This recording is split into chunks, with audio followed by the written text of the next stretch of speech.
co-hosting, and we're with the most unfiltered, educated, white man and white supremacist call it, Coon Award given, a man on the internet, man, Tariq Nasheed, man. What's up, family? How y'all doing? Legendary. Happy to have you here. Man, my pleasure to be here. How you feeling, man? I'm good, man. I'm chilling.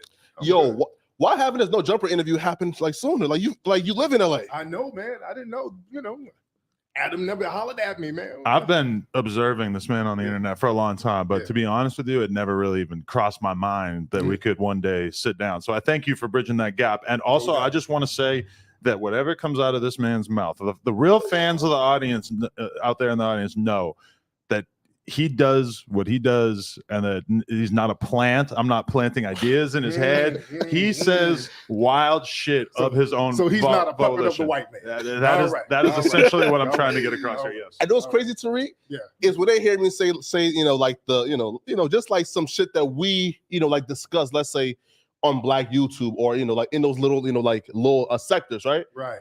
They see that shit as some like super wild shit. And I'm just speaking like knowing, this is what we discuss on, a daily, man. But okay, all right. Yo, man, but first off, Tariq, so let's just start off straight to the fuck shit, man. Fresh and fit.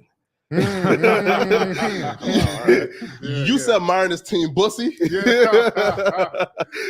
Now, first off, explain what Team Bussy is, man. Somebody who might be moist. Somebody might be a little moist. Flexible. Yeah, somebody who might be a little sassy. Yeah. But the thing is, the problem that I have with Myron and a lot of other people is that the anti-FBA vitriol he was spitting, talking about foundational Black Americans were kind of lazy and they just don't work hard. And, this dude is from a country that failed and he had to flee from his failed country. So it looked kind of weird him saying that. So a lot of people had to check him on that. Of course. Now, you're speaking directly to like the Asian doll thing or to like them when they went ahead and like, I think they were saying they don't date darkies and, like those aspects. All of that ties in. Because a lot of people who are non-FBA, they come from places where they worship white people. So they'll come over here with a lot of vitriol towards foundational Black Americans and love and worship for white people. So they come over here and all of that ties into this white person is God thing. And then that morphs into you foundational Black Americans ain't worth a damn. So that has to be checked and straightened out. Right. Because I'm going to be honest with you, since I've become familiar with so many rappers, there have been a handful of times in which I've heard rappers speaking off the cuff, not on camera at all, and I realized how disinterested they are in dating women of their own race. So then when I see, the argument taking place on Twitter about the fact that, men get money, Black men get money, and then they don't have any interest in dating in their own kind, I mean, it's very much is a real phenomenon. But you have to understand this. A lot of rappers, most of them now, they're not FBA. Most of them come from immigrant backgrounds. A lot of them come from the Caribbean. Break that down, for the foundational Black Americans, just for our fans who don't know about that. Foundational Black American is a Black person who is a non-immigrant. That's a Black person who was whose lineage goes back to slavery and the founding of America. Foundational Black Americans, our people, our lineage, we literally built America.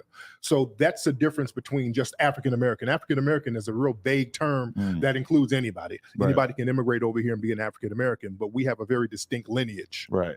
And when I heard you break that down in terms of the whole reparations conversation, I don't really understand how anyone could argue otherwise. Right. Like if the goal is to atone for slavery, then obviously it should benefit the people who suffered from it. Exactly. That's why we had to make the delineation. Who's going to get reparations? Right. Because what they want to do is try to make it race-based, which it shouldn't be, because anybody who has brown skin can say, well, I was discriminated against, so I need to get some money.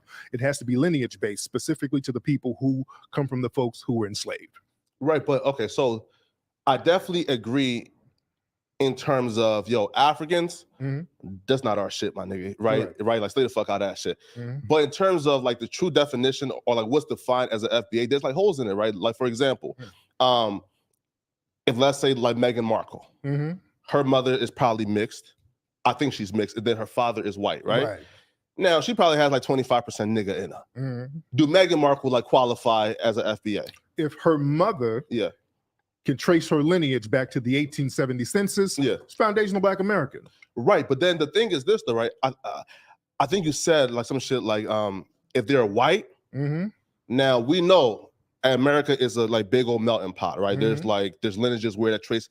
like it's mixed up. So if let's say Josh says, yo, listen, like like I have like, like roots to like cattle slavery. My like grandfather or was on that, like plantation. Yeah. Should Josh get it? No, because he's not classified as white now. He's not a foundational Black American. See, that's a Trump-type term. It covers everything.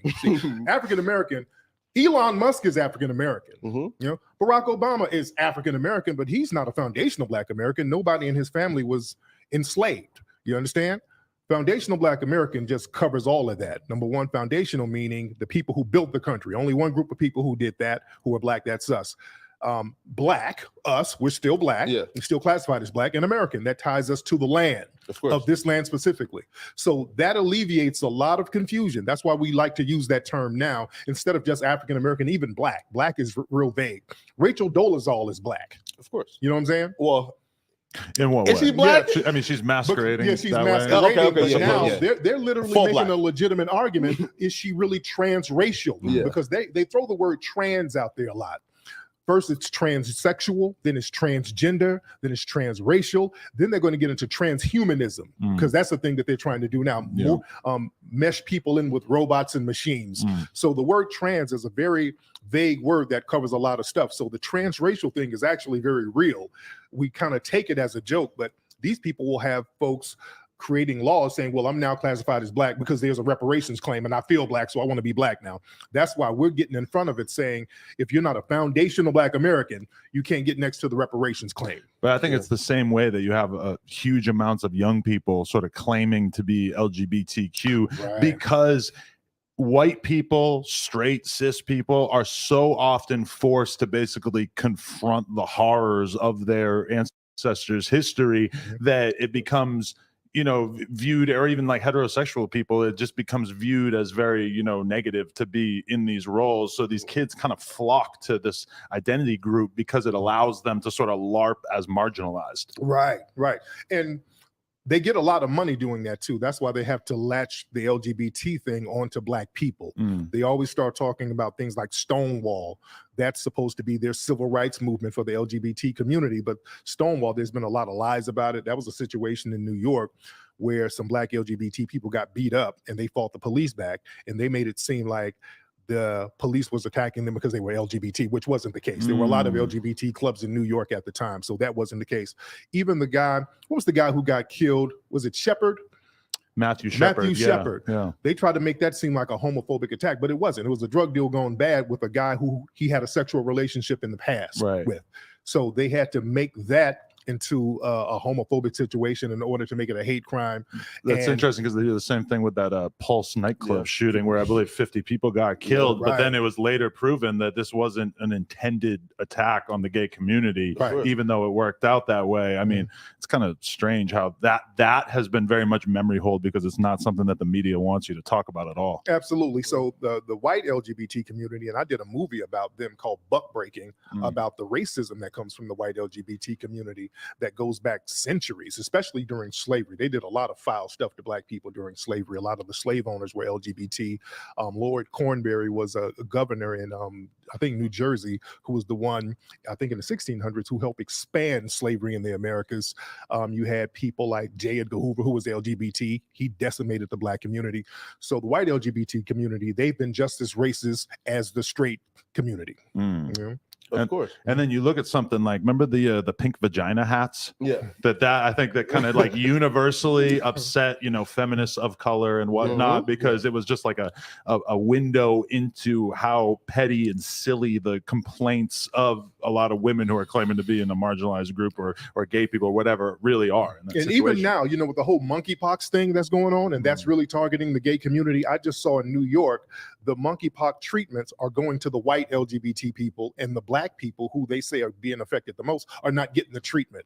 They're being denied the treatment of that. So the racism still goes on with that. I have a question that I really want to ask Tariq this. So Flacco, since he has got here, and he's very much somebody who's not from the streets, he's never been part of a gang or anything like that. But there are a bunch of people on this channel who, come from that kind of background in LA. And Flacco's gotten a lot of heat because he's been willing to say such offensive things as, it is wrong to murder a defenseless 16-year-old boy or whatever. He's taken this anti-gangbanging stance and said some things that I thought were sort of off color. But how do you feel about that? Because it sometimes feels like in the rap game, there's a lot of bullshit that gets tolerated because people just want to, respect our icons in music or whatever. Well, a lot of stuff that's said in rap or by rappers, that's promoted by white record labels. So they get incentivized to say some real bogus, outrageous shit. The streets don't like that. Let's be clear. The streets don't like no 16-year-old getting killed. That makes the block hot. It messes up everybody's money. That's not good business, killing no teenager, no kids at all. Most of these rappers ain't really from no damn streets. These niggas is corny.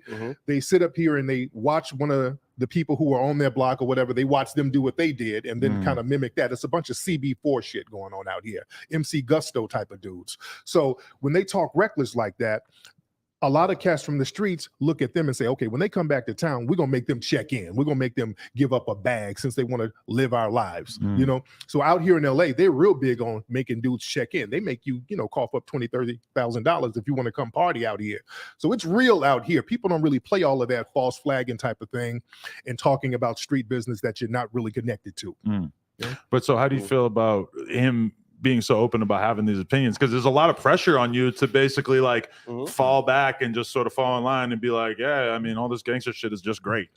No, so the thing is this. So we come, I'm not even sure like Tariq, and he's bigger than like the black sector now, but we've come from a place on YouTube where it's the doxing, the slandering, et cetera, right? So where, so like the hate I'm getting, like I'm used to it already, right? So like when they say, yo, Flacco, you shouldn't really, speak out against violence in our community. So what, right? I'm still going to do it, man. But back to reparations, though, right? So what is the, I guess, like solution? How do these white motherfuckers make it right? Cash payments. It's real simple. Yeah. It's real simple. People try to want to redefine what reparations are. No. Reparations is the same thing they're giving Native Americans. Whatever you're giving them, give it to me. Of course. What you gave to the Japanese when they put them in internment camps in World War II, they gave them money. Give that to me. Right now, they're giving billions of dollars to Ukrainians. They're giving money to Afghans. They're giving money to Hispanic immigrants.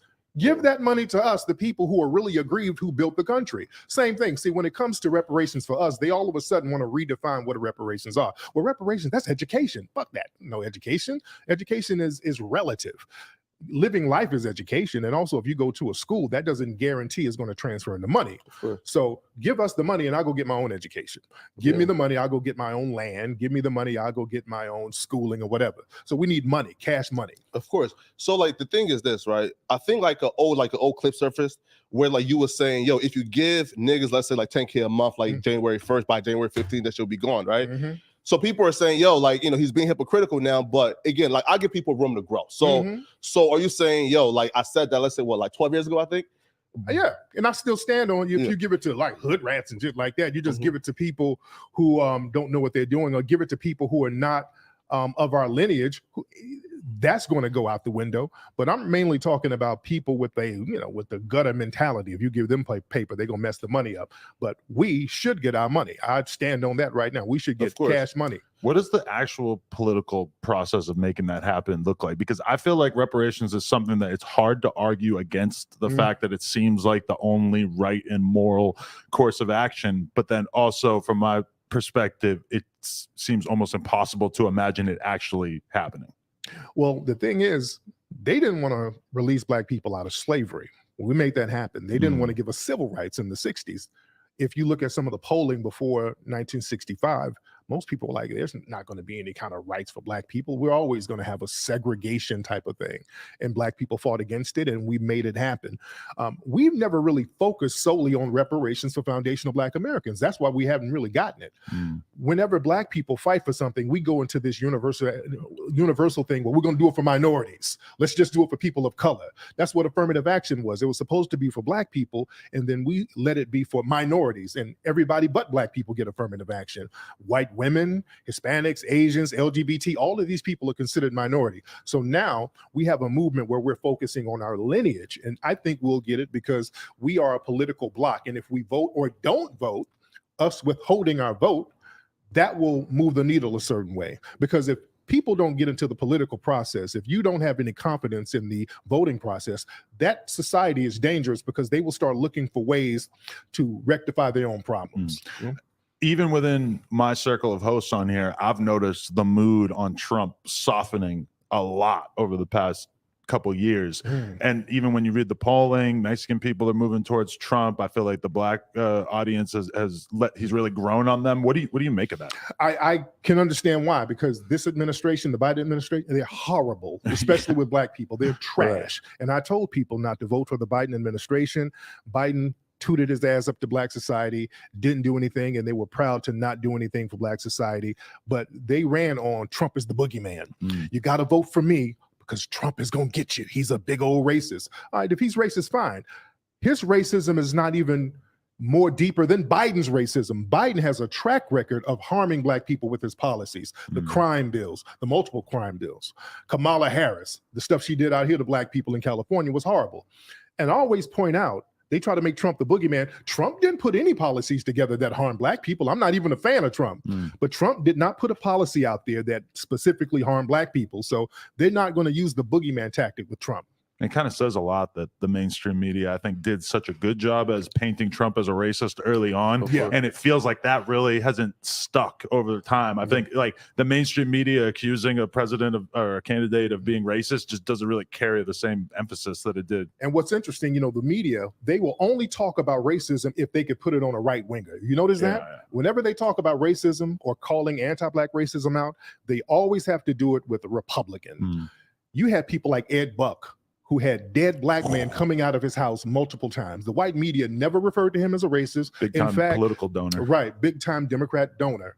They still ignore that to this day. And he's never really been charged with the murders. And his fetish was injecting gay black men with methamphetamines, but so much of it that they would basically like convulse and have seizures and die in front of him. And he only got caught because a couple of them ended up escaping from his house and basically running to the gas station down the street. And the cops were able to put it together. Exactly. I know he was arrested. So what was he charged for? Do you know? Like drug possession. It was like a drug charge. It's not a murder charge. It wasn't until there were two black dudes who ended up dead in front of his house that they ended up starting to put it together. The first one wasn't really cause for alarm, apparently. Yeah.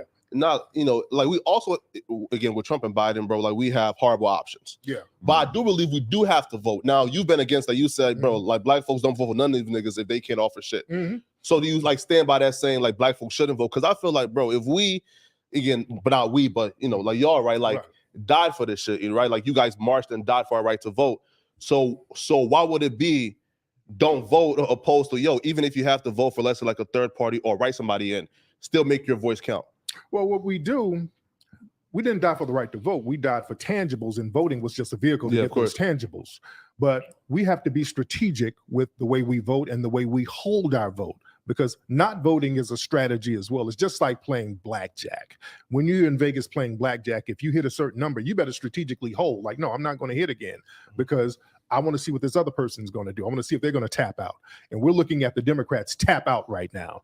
If they fail, that's fine. We need a whole new party anyway, because they haven't done anything for black people who's been supporting them for the last 50 years. And we've been their voting bloc. It's disrespectful for them to not support us. And the Republicans, they mess up by just having so many blatant races around. So we don't want to support that. So we're better off saying, hey, we're not going to touch the political process, and we're going to come up with solutions to our own problem. Let me tell you something. The reason why we have so many murders now, it started under Obama.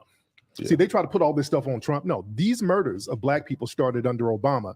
It went on because black people were sitting around waiting on Obama to do something. We were waiting on him to do something about Trayvon Martin. We're waiting on him to do something about Mike Brown. We were like, hey, we're going to hold off, but we got a black president. We know he's going to do something. Well, it's his second term. Give him time. He going to really show out on that second term. We kept making these bullshit excuses for Obama. He never did anything. So we understood that we had to go out in the streets and make it happen. That's why with the George Floyd thing, when that went down, the city started, I mean, not the city, hell, the country, and then the world turned on fire because we knew we had nobody to come to our aid, and we had to do it ourselves. Looking back at the protests or whatever you want to call it of 2020, when you look back at it now, does it feel like the world has changed in any relevant way, or would you say that the people, if anything, are kind of more disillusioned at this point? But to a certain degree, it let people know that the streets can turn up just like that. Some policies got pushed. There was some defunding of the police. There were some people who were punished. We got some of these people, these race soldiers locked up. So there was some change, but it has to be consistent. Even after the protest, after the riots, after the fighting, we still have to be consistent. What happens with us a lot of times, we get a victory, then we get out in the street and we want to party for the next 5 damn years. So we got to stay focused on making sure that the people who harm us are punished. We got to make sure that the people who run for office are going to work for our best interest. But Tariq, but that's it though, right? So how do we represent, I guess, the change that we, like, for example, if we don't vote and we rely on Adam, Joshua, right? And other, okay, so if you're saying like black folks don't vote at all, then the white folks, who probably won't have our best interest at heart, right? Or, like white folks who have, let's say, like a different agenda, then we have to live in a country currently that's like ran on, like whatever policy they're voting for. So how do we still represent change without voting? Because we have to start looking to each other. Asian people don't vote a lot at all. They're the least amount of people who vote. They vote the least, but they got all types of hate crime bills for them. They got all types of money allocated towards them because they work with each other as a group. And it's not the political process, it's their cohesion as a group. They know who they are. They're going to be codified with each other. They're going to have an economic base among each other. And that's how they can get stuff done. We're trying to do the same thing as Foundation of Black Americans. Yeah. So speaking of the Asian crime bill, like, were you shocked when Joe Biden came into office, he promised us everything, my dog. And then the first shit he got in office, and he did an Asian crime bill and nothing for black folks. Were you shocked when that happened? Not really, because I know Biden has been an anti-black racist for years. What I really didn't like, and I thought was very disrespectful, when the black people got killed in Buffalo, they got massacred by that white supremacist, and instead of giving black people a hate crime bill specifically for us, he brought the group BTS into the White House and said, hey, look at these guys. Oh, man, we're going to give a hate crime bill for Asians. That was very disrespectful to us. That's why we're going to go to Washington, D.C. this October, and we're going to be rallying for reparations, and we're going to be rallying for an anti-black hate crime bill, and we're going to be rallying for punishment for these white supremacist groups that they allow in law enforcement. They know good and well that you have card-carrying white militia groups all in law enforcement out here in Los Angeles. People are testifying that they're part of these white supremacist groups within the sheriff's department. This is like an open secret that nobody does anything about. So we are going to have to make noise about it since our politicians are not doing it. This is why I say we have to start doing things on a grassroots level ourselves. Now, also too, so FBA started, I believe you was with the ADOS first, right? Well, ADOS is something that was started really by a man named Norris Shelton that's been around for a long time. All right. And then if that kind of like hijacked it or what? That person took that and started using it as a hashtag. I'd been using the term Native Black American because I got it from a man named Claude Anderson, who's been using the term Native Black American for years. And when using the term Native Black American, sometimes people would get confused by that. They were like, do you mean a black Cherokee, a black, Seminole? No. I said, let me change that term a little bit and call it foundational Black American so we don't have any confusion, so people don't confuse us with Native Americans. And then the movement kind of took off from there. Wait, so do you think that, like, I'm aware of Claude Anderson and like Dwayne Calloway. Now, there's a theory of that, like, blacks were already here.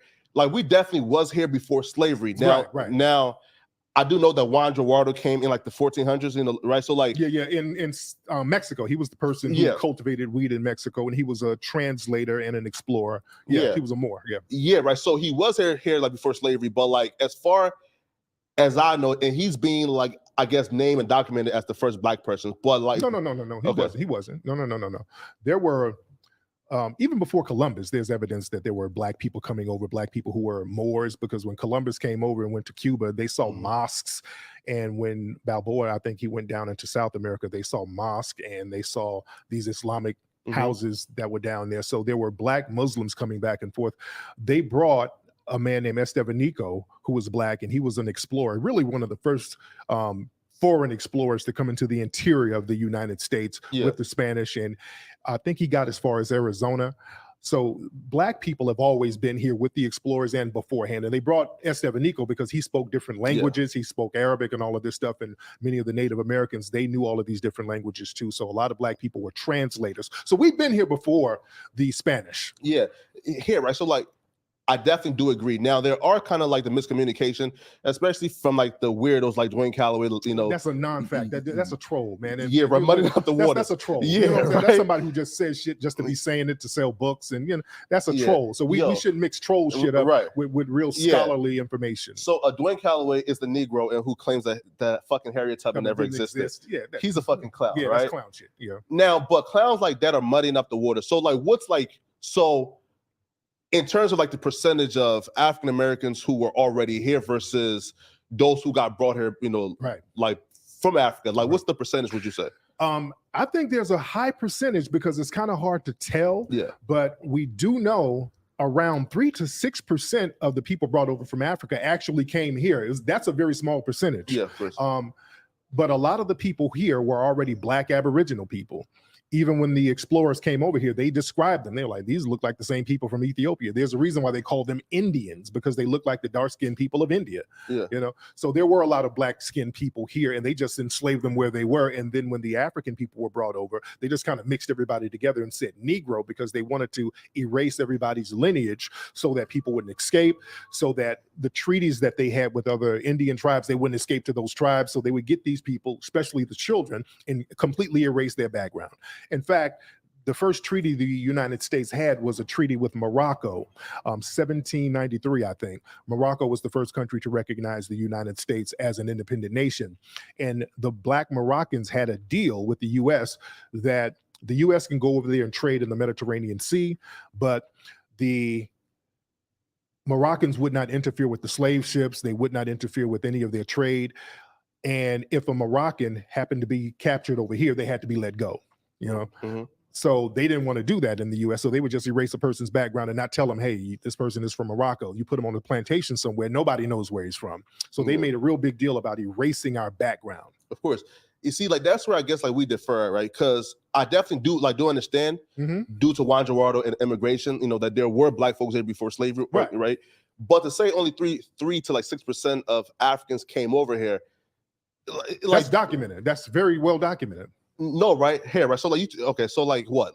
Like 10 million people came, right? Like through slavery? No, there wasn't 10 million here. 10 million came through the Western Hemisphere. Most of the black people went to Brazil. They got a lot of black people from Africa, but they went into South America and the Caribbean. You got it? Yeah. Only a small percentage actually came here to North America. Okay. Right. So when all of those 10 million, you got to understand they're spread out all over the Western Hemisphere. Yeah. So not right, but like so like in terms of immigration of let's say Africans or blacks, right, and who came here before, let's say like the 1700s, though, right? Because right. Well, as far as immigration, that's a different thing. It wasn't really too many black people immigrating over here. No, like slavery. Slavery is not immigration. No. Immigration. Definitely, right? Slavery is not immigration at all. Right, but I haven't seen nothing that can say, there were more Aboriginal black folks here than the millions of slaves that were brought over here. Well, the thing is, when you look at the numbers don't really add up. There were a lot of black people over here, and what they try to do, because they saw, based on the records, and they kept meticulous records of who came over here, because they had to insure people. So Lloyds of London, all of these people got meticulous records. It was around, I want to say 300,000. Okay. And then you see all of these millions of black people, and people say, how did that number jump up so much? They try to say, well, it was slave breeding. Okay. Which, no, they weren't breeding them that damn fast. We're not rabbits, so there were a lot of black people who were already here. This is very well documented. Now, I've seen you went back to Africa before, right? Many times. Yeah. So even past interviews too, you've been real positive towards Africans in general. Still am. So why are people like Yvette Carnell calling you xenophobic? Where did that come from? That's a clown. That's a non-factor. That's a non-factor. Yeah. People who are non-factors are not pertinent to serious conversations that we're having. This is a serious conversation. Who do they say he's xenophobic against? Just other black people who aren't foundational black men? Just certain people just say shit for attention, and I don't like to give it to them when we're having a real thorough conversation. We're chopping it up like true players here. Probably part of the argument against you sort of dividing the black community or whatever is that you're dividing the community and that people should be sticking together to fight for the same goal and everything, which, you know, you hear a lot of that argument about the Democrats and the left in general. What's your approach on that? Is truth just that much more important than political viability? And see, the thing is, people get on this thing where we all got to fight together when foundational Black Americans start calling everybody out for their off-code behavior. The problem is you have so many people who are non-FBA trying to speak for us, and they're misrepresenting us. And we've warned people for years, hey man, get these people out of here who's misrepresenting us. When we talk about reparations, we have somebody who's Black hop up and say, well, I'm Black and I don't need no reparations, man. We being lazy, looking for handouts. And then we look at the person's background. The person ain't even qualified for reparations. The person's from Ghana somewhere.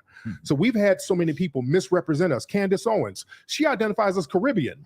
This woman gets paid to go out here and denigrate Black society. They use her melanin as a shield for their own racism, white society. Too many people who are non-FBA, they allow the white supremacists to use them as a shield to facilitate their racism. So when we see all of these people talking about y'all Black people are lazy, y'all better stop all this crime, and then we look at these folks like, why are you talking like that around these white people? Come to find out, they're not even FBA. So we're calling all of that out because they wouldn't let us do that over there. I can't go to Nigeria or Ghana or even Jamaica and talk down on the people sitting next to white people. They would stone me to death. They don't play that game out there, and we're not playing that game now. No, definitely. Like, we understand that part. I guess like where people are saying is, yo, there's coons everywhere, right? You trust me. I've been somebody who's been staunch against African coons. So, you know, like they exist. Define that. A coon is okay, for example, like an African and who comes there and starts it off with, yo, like immigrants come here and do better. Yo, like Black folks are just inherently lazy. Shit like that. Okay. Coons, right? You know, they're against Blacks and they feel as if the white man or the white way of living is better. Shit on their own people for their own personal benefit. Not all people, because they shit on like FBAs. Yeah. Those are coon Africans. But why can't we say like, yo, there are some coon Africans who come here, but that's really not like the, you know, like the general like sense, right? Like for example, right? Like most Africans that I know ain't on that coon shit. Just like, yo, there are Black coons as well. Sorry, I'm FBA coons as well. Right. So why is it not, yo, let's both come together and say fuck the coons? Why is it like a narrative of, yo, there's Africans or most Africans come here and shit on us? The thing is, FBA coons, we identify them, all right? We don't even let y'all get them. We say, hold on, we got this. This is one of our niggas. Let's get him. Jesse Lee Peterson, coon. We call him out. He's a coon. Larry Elder, coon. We call him out. Diamond and Silk, we call them out. We get family business together before they go out here and embarrass us. So when they start talking, we say, hey, this ain't is a coon. You see a Daily Beast article came out today saying that Jesse Lee Peterson's been sucking dick? I knew Jesse was moist. I did an interview with Jesse and I said, Jesse, dude. Y'all sucking dick though, because like dudes did like a whole roundtable interview. It was like 20 niggas talking about like they had like menage a trois. They were running they running a train on Jesse. They running a coon train on him. That's crazy. But again, our coons, we know how to call them out. The problem is the foreign coons, nobody's calling them out. Nobody's letting us know who the coons are, who's coming over here. They're just kind of blending in, and nobody's saying, hey, that person over there, man, you better watch out for him. So we have to say, hey, we're going to have to start screening for the coons, and there might be some collateral damage in that, but that's needed because nobody else is doing the job. Of course. So speaking of coons, if you had to name one name, who's the biggest coon right now in 2022? Oh man, it's an Olympics right now. Man, you got so many gold medals. Olympics. It's a coon Olympics. You know, we had a coon train award. We had a whole award show a couple of years ago where we were giving coons awards. Tariq Radio, subscribe to the channel. Yes, Tariq. I actually gave Jesse his award in person. Yes, I gave him seen that. Yes. So yeah, we call him out. But now it's so bad now. And that's why we haven't had the award show, because we don't have enough awards to give out. There's too many coons out here now, people who are willing to sell out on the right and the left, because a lot of times the coons would be the right wingers, but you have these Democratic coons out here now. So it's all over the board right now. So, and at one time where you gave out one of these awards was during a Vlad TV interview that you apparently showed up at, and you decided that you wanted to give out one of these awards. You about to give Tommy Sotomayor the case of the beats of his life. Can you break down what happened there, and was that the end of your relationship with Vlad? Kind of, sort of, because what Vlad did, and this is what I think. I was on the show. I was on Vlad's show, He interviewed me. The interview was cool. And then right after he got this guy, knowing that the guy was kind of going back and forth with me. And I didn't like that. I didn't like, don't put me into some beef and then try to use me to pump up a beef. That's what I think that he was doing. So I just went down there to see what was popping. Now be real. Did Vlad give you the Addy? Like, did Vlad? No. We already had the Addy because I already did his own address though. Like the time. Okay. No. I've been there before, and plus, Tommy was tweeting about it. Yeah. He was like, hey, I'm here, Vlad, everybody. He was tweeting about it. During the video, you can hear Vlad being like, did you tweet about the fact that you were going to be here? He's like, got you. Because because that was like the narrative of Vlad TV set this up so you guys could. Because Tommy started accusing Vlad right away as soon as Tariq ran in there. Right. And I went down there because Tommy kept threatening me like he was going to kill me. Well, I'm going to kill you. And I'm like, well, damn, let me go get killed real quick. Definitely didn't seem like you wanted the smoke in that. I think that most people, like the coons, don't even know like how big you are in person. Yeah, a lot of folks don't know. He's like, what, 6'4"? Because Adam is 6'3". You're like 6'4", 6'5". Yeah. You 6'3"? Yeah. Okay, yeah. I'm about 6'4", 6'5". Yeah, that's crazy, man. Yeah, a lot of folks, because y'all see me sitting down all the time. Yeah. Now, yo, bro, like when you walked in, what was the fear in Tommy's eye? Yo, was you like, damn, man, I can't even do it to him, bro, because I wasn't gonna sucker, I wasn't gonna sucker punch him because he would have been like, oh, I got sucker punch, But more power to him, man. I think he's going through some things right now, and I hope he's doing all right, really, because I don't like that was like almost a decade ago. So I hope that dude is doing all right, man. Folks that I've had beefs with, man, I'm not even tripping on that, like Umar and all these folks. I hope that they do good, man, because we got a bigger thing out here to deal with. Of course. Now, like the thing with Tommy, do you feel like, because when Tommy was at his height, it was definitely cooning, right? Attacking black women, black men, et cetera, et cetera. Do you feel like the white supremacists used up Tommy and then spit him out? Yeah. What they do, they like to get a black person who's talking down on black society and then prop them up so they can hide their racism. They're like, hey, look at what this guy said about you folks. I didn't say it. This guy said it. Yeah. That type of thing. Candace Owens got the easiest job in the world. Oh, yeah. She's a young, pretty black girl, and she's well-spoken, and she's saying literally everything that the GOP wants Americans to believe. And, like, think about, like, I heard her talking the other day about how she's doing a documentary about how George Floyd's murder was justified. Can you imagine a white guy making that documentary? Right. I mean, it would be viewed as like pure KKK hate speech. She can kind of get away with it. And there's some significant percentage of black people who are probably going to fall for this. Yeah, but her job is to really lend her melanin to the white supremacists, to say the racist things about black society that white people can. And they have whole white think tanks that hire these people. There's a whole, that's Brandon, what's that, Tatum, that police officer guy. He does the same thing. So they have a whole bunch of people on payroll to do the dirty work for them. Yo, that's crazy, man. Now, also, too, speak about your past, because I always call, like, Tariq Nasheed, like, you were, like, the godfather of, like, the whole, like, the manosphere giving game shit like that. Yeah. One, why do you feel like, I guess, like, that community kind of, like, erased you out of history? And do you feel like you get the credit for the manosphere in the red pill content? No, they still give me credit. They give me credit because I wrote the first book that really blew that thing up. My book, The Art Mackin, that I wrote it in 99, came out in 2000. It was a huge seller. So that kind of kicked that whole thing off. So people still kind of acknowledge that. I just haven't written a relationship book in a long time. And you have a lot of people out here trying to feel their way around. The closest person to come to the level of what I was doing was our good brother, Kevin Samuels, rest in peace to him. And he followed me and he read my stuff and he understood my work and he took it to another level because I started focusing more on the racial aspect of relationships because talking about relationships is one thing, but relationships and race, they kind of go hand in hand because you're talking about getting with people and procreating with people, and then that lends into a racial situation. So I wanted to start focusing on race. Was there anything that was part of Kevin Samuel's platform that you disagreed with? Because you had countless people who were really trying to paint him as, you know, a black woman hater. Right. And then you have the whole other side who's basically saying he was answering a lot of these women's questions. His audience was largely women, and he was really kind of telling a lot of people shit that they needed to hear, right? No, Kevin was telling a lot of real truth, and he was telling his truth, and that's why people rock with it. Sometimes when you tell the truth, a lot of people want to get offended or pretend to be offended, but they will tune in and listen to the truth because they ultimately respect it. We've been taught in our society that you're supposed to sit here and kiss everybody's ass and you kiss women's asses, and you're not supposed to tell them the truth, and you're supposed to pander to them, and he just didn't do that. And especially as a black man, we're supposed to just kind of be contained. We're not supposed to wag the finger at anybody except other black men. So when we start pointing the finger at certain relationships in our community, or we start talking about white supremacy, they look at that as us being out of bounds. So that's why I think Kevin got a lot of flack, because he pointed the finger at people outside of Black male society. Of course. Now, speaking of Kevin Samuels, now, do you feel like the Black family structure is the strongest it's ever been, or do you feel like it's declining? No, it's not the strongest it's ever been because we've had too many people infiltrate our family relationships, man. Yeah. During the feminist movement in the 60s, that was a big factor that undermined us. The drug thing undermined us, the prison industrial complex undermined us, and now the white LGBT community, that's undermining us because they're promoting that heavily in Black society. They're promoting non-procreative sex. They're saying that Black men and Black women don't need to be together. It can be two men, it can be a trans person, so that's something to undermine us ultimately, and that's very deliberate.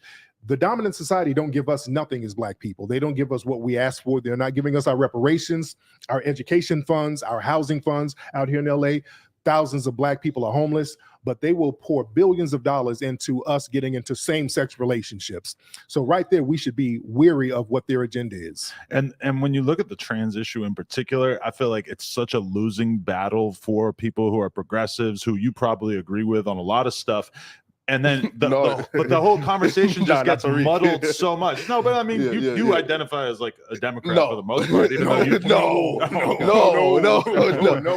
one. Not him. Democrats, and I'm not a Republican. I'm nonpartisan. I'm not anybody who's going to give me a reparations check. I'm that. Yeah. Yo, how do you feel? Sorry, no, right? This is just on the topic. This is a clip that went viral yesterday where basically there was a professor who was brought into court to have part of this debate about abortion was debating with this dude, Holly. And this to me it stood out to me because everybody on the right seems to think that this dude is clearly the only one who's making sense. And everybody on the left seems to think that this chick just absolutely slam dunked on him, and this is a young Black woman arguing with a white Republican man. You've used a phrase. I want to make sure I understand what you mean by it.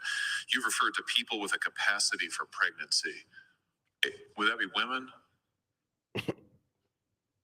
Many women, cis women, have the capacity for pregnancy. Many cis women do not have the capacity for pregnancy.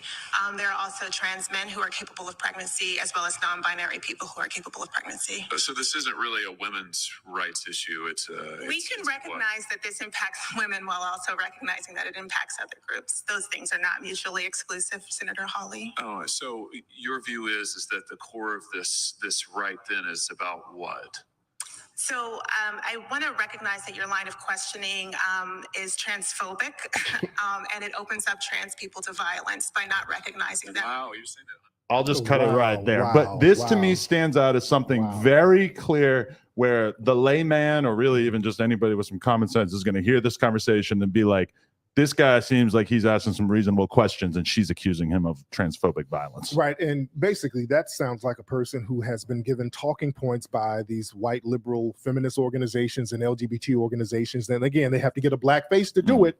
You got to get a Black face to do all of this stuff so that you can tie in Black oppression to the white LGBT community. And I think that woman might even be Caribbean if we look into her background, because I know she's from down in Florida. She kept using the term birthing people. She wouldn't say the word woman. This whole thing where they want to erase genders, that's a very dangerous thing because that's how they can control people. When you don't identify as a particular gender. They did that in slavery. In slavery, they erased our genders. They would put Black boys in dresses and they would work the women like men. Sojourner Truth had a very famous speech saying, "Ain't I a woman? Y'all work me like a man. Damn, ain't I a woman like these white feminists?" So this whole thing of ungendering people, especially us, that's a slave tactic, and they still do it now. Yo, and you even feel like, so the first feminist rally happened at Seneca Falls. Black women couldn't be a part of it, couldn't vote, couldn't do shit. Yeah. So why do you think that our sisters are now adopting the feminist philosophy when feminism started and they were excluded from it? A lot of our FBA sisters are not doing that. Let's be very clear. A few of them did in the 60s. Even before the first wave, they tried to get Ida B. Wells and all of these people to be down with the white feminist movement, and Ida B. Wells wasn't rocking with them. So anytime they say Ida B. Wells was a feminist, that's just really not true. She called them out because of their racism. Susan B. Anthony, Elizabeth Canton, all of these people, they were hardcore white supremacist women. They hated Black people. And even the feminists in the 60s, they had that same hatred for Black men too. You look at feminist lawyers today, Gloria Allred, her whole roster is going after Black men, using these racist ass techniques and strategies going after brothers. A lot of FBA sisters don't rock with these white feminists because they have a history knowing that these white women can't stand them. A lot of foreign women, if you look, especially with the Black Lives Matter people and all of those folks clicked in with these white feminists. These aren't FBA women. They come from they ain't. I'm calling them out. These are not they ain't FBA. Yeah. And they go along with that line. Tarana Burke and all of these Me Too people, they're not FBA folks.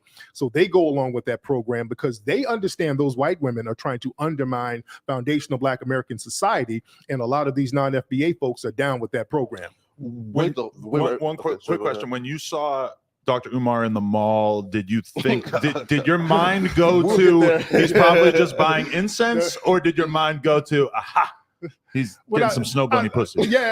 I said, I know Umar ain't doing that. My mind went to giving him the benefit of the doubt. I'd like to just note that.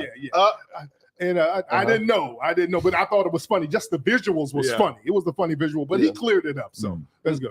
No, but here's why I don't agree with that, right? Because feminism was here before. Again, like you guys like fought to have like Black immigrants come here, right? So yes, we did. Yeah, right. So I do give y'all credit for that, right? Because again, without FBA, we wouldn't be here. Because you guys marched and said, "Yo, bring our Black brothers over here," right? Right. So so thank you for that. But also too, feminism existed before we even got here, right? So in the white community. Nah, come on now. There wasn't no feminism in the Black community like that. How? In what? The 50s and 60s? In the Black community? Our sisters were definitely feminist. How so? You better get it. No, right? Spit it out. No, right? No, listen. Again, especially in the 50s and 60s, right? It was definitely a woman empowerment thing. And they definitely were rocking with feminism back then. Not in Black society. Here, right? So you're saying that in the 50s, again, in the 50s and 60s, that Black women weren't feminist at all. Did you see footage of the 50s and 60s, Black women getting hosed down with water hoses and dogs sicked on them? What privilege of feminism did they have? It was Black men and women getting attacked together in the 1960s. There was no privilege or benefits. Sisters weren't dumb thinking, okay, well, damn it, they doing this to me because I'm a woman. No, they knew what it was. We were riding with each other heavy in the 50s and 60s.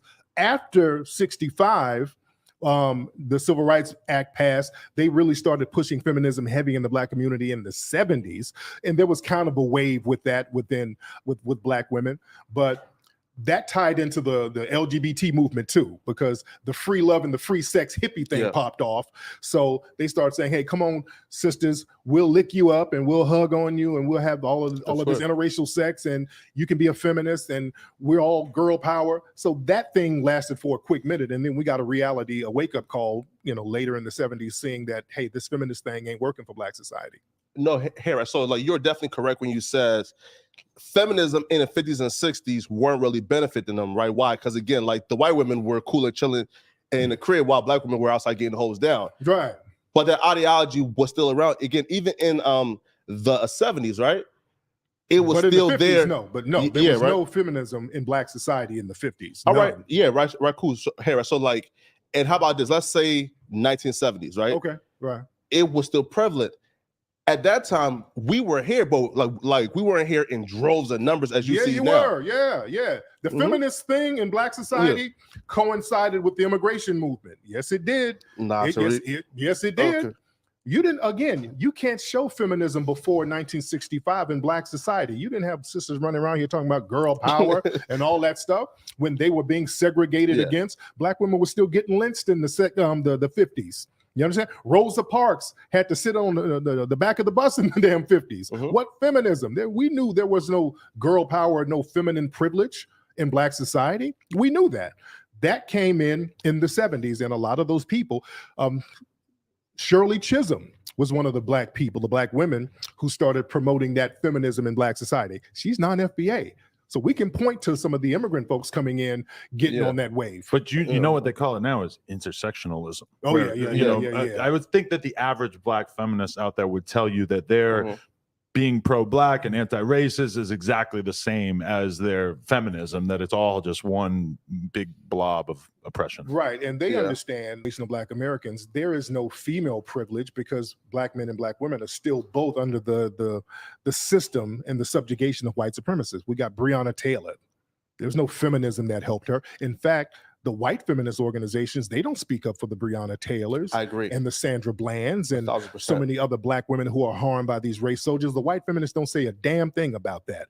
We understand that there is no feminism or no feminine privilege. All of them are practicing white supremacy against us.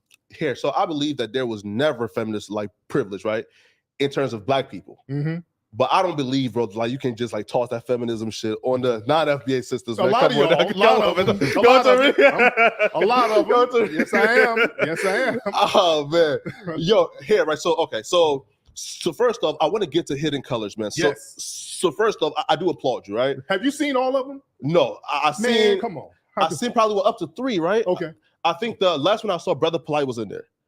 Was that's either 5? I think that's probably 5. 5, right? Yeah. Right, yeah. So first off, I want to applaud you, man, because that was the first instance where I saw a brother get the bag and actually did what he was gonna do with the bag. Of course. Right. So first off, like, what motivated you to say, yo, like, we need this Hidden Colors? Yeah, I started doing the Hidden Colors at 2010. Yeah. Remember, at that time, 2008, 2009, 2010, look at the movies that we had. We had The Blind Side. We had Precious, The Help, The Butler. And everybody in the Black community was like, damn, this stuff was wearing us the hell down. Everybody was like, man, we need something that shows us in a positive light. All of these movies are showing us in a subservient position here. And I said, well, hell, ain't nobody gonna do it for us. Let me get the money together and do it. I said, I want to do a documentary talking about untold Black history. At first, it was just going to be me. I was just going to do it when I'm talking about it. I said, let me step it up. Let me get some of the people that I've learned from. Dr. Francis Cress Welsing, Shahrazad Ali, James Small, Brother Kaba.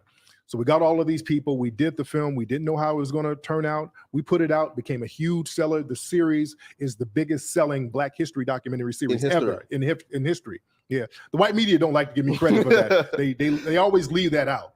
They always refer to me as a race beta, but tell about the success of the films. If you call me that. But have you noticed that I feel like the media has every reason to heap praise upon somebody like you who's out here making content like that, but because you differ from them on a few other political points, you become persona non grata, and they can't really act like you are a shining example of Black art or whatever. Exactly, because there are no white heroes in my films. That's the thing. See, they'll give a Black person props on a Black project. You got to squeeze in a white hero, though. Just like with Django, Black film, so to speak, but there was a white hero in the movie. The movie 12 Years a Slave, true story, Black director. He was from the UK, though. If you look at that movie, they slipped in Brad Pitt. Brad Pitt was the hero. He got a letter to the North for Solomon so that he can get his freedom. So they snuck in a white hero. A lot of folks didn't catch that little slick shit they did. Yeah. You always got to have a white hero. The movie The Help. These Black women who are maids, and it was the good, benevolent white women who said, okay, I'm gonna let you work on weekends. I'm not gonna work you so hard. I'm gonna treat you with dignity. Oh, thank you. You is kind. You is beautiful. All that bullshit. You know what I'm saying? We got to be groveling and grateful to white people being nice to us. Thank you, Massa. Yeah. That's sick, dude. So my movies are anti that. Of course. In my movies, I show white supremacists getting killed and what happened in history. And they don't like to really promote that in the dominant society. Now, like, do you ever regret though, like putting like certain figures in like Hidden Colors? Because like most of these guys would get some success that they turn on you, or sometimes. Or like guys like Brother Polite, who's currently facing some real serious charges. Like, do you ever say, you know what, like, there was an error back then, or like, do you? It wasn't an error because he wasn't facing charges when we had him in there. So if I've worked with dozens of people. So if they do something later on down the line, I have no control of that. Even if I have a beef with them, I don't regret having them in the film because I saw something in their content that I thought the community needed. Personal beefs, I don't trip on that. I'm not a petty nigga, man. That shit doesn't bother me at all. Like Umar, me and Umar, we have our little personal things. Umar's a brilliant nigga. That nigga's brilliant, man. I love the message that he gives out there. I think he has a lot of genuine love and respect for the community. I always rock with that. I get on code with that. So personal beefs ain't nothing. That's just what it is. No, so like you and Umar kind of differ. So like explain to the people. So Umar Johnson is a Pan-African. You are FBA. So explain why you're not a Pan-African and like what's the difference between that? Now, for a long time, I was promoting Pan-Africanism. This whole thing is us as a whole global Black family getting together and building something. Unfortunately, it's been too one-sided. The African diaspora has not reciprocated, and now a lot of the onus is on us, and a lot of the weight is on us, and it's bogging us down. We can't have a one-sided coalition. We're asking other people from the diaspora, how come you are not reaching out, building a coalition over there? How come everybody just has to come over here and just kind of eat off of us? I've been to Africa begging for dual citizenship in certain countries, and nobody's really biting, even in the Caribbean. Hey, man, why don't y'all have some dual citizenship for us? Nobody's biting. So there's not too much of an effort from the diaspora. And that's why a lot of us over here are like, okay, well, if y'all like that, we'll do us for right now. Well, here, so, speaking of effort, again, like there can't be like more effort, right? Right. Now, when the George Floyd thing happened, I will give credit to like some African countries. I know in Liberia, they did march and protest for a couple of days for George Floyd, right? So, there is like protests going on. And I believe, again, don't quote me on this, but during like the whole like George Floyd thing, a few African countries, I believe, like came to like the EU or somebody, right? No, or UN, right? And says, yo, like what's going on here, right? So there were some like inquiry, and then African countries, no, they got to do more than that. That's some bullshit. Yeah, you going out here, we done sat up here and got our heads bashed in for you to come over here to get resources, and y'all come over here and get visas, and you get schooling that we didn't fought for. You better do more than hold up a fucking sign. You better say, hey man, let's offer dual citizenship in case y'all want to dip for a few months or whatever. You come over here and be safe, and if you want to go back, cool. That would be cool. We'll offer a little section of land for you guys over here so we can build together. For Ghana got that now though, right? Like not really. They don't have that over there. No.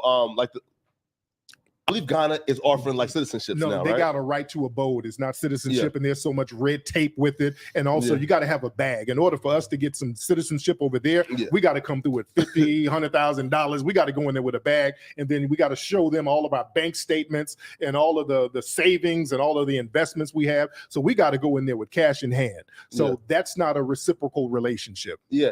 Now, like there's some people who would say, yo, and he was once preaching the Pan-African shit. And now I've always said, yo, listen, like me 5 years ago is a whole different person now, right? So I definitely have like different opinions now. Yeah, I can do that. Yeah. Shit. Last week I ate Chipotle. Right now, I don't like Chipotle right now. I don't feel like it. So yeah, I don't feel like it. I changed my appetite this week. No, definitely here. So what year did you like make the change? No. Let's be very clear. I still rock with African folks. Let's be very clear. But right now, we're just focusing on foundational Black Americans and what we need to get as far as tangibles. That's what we're focusing on now.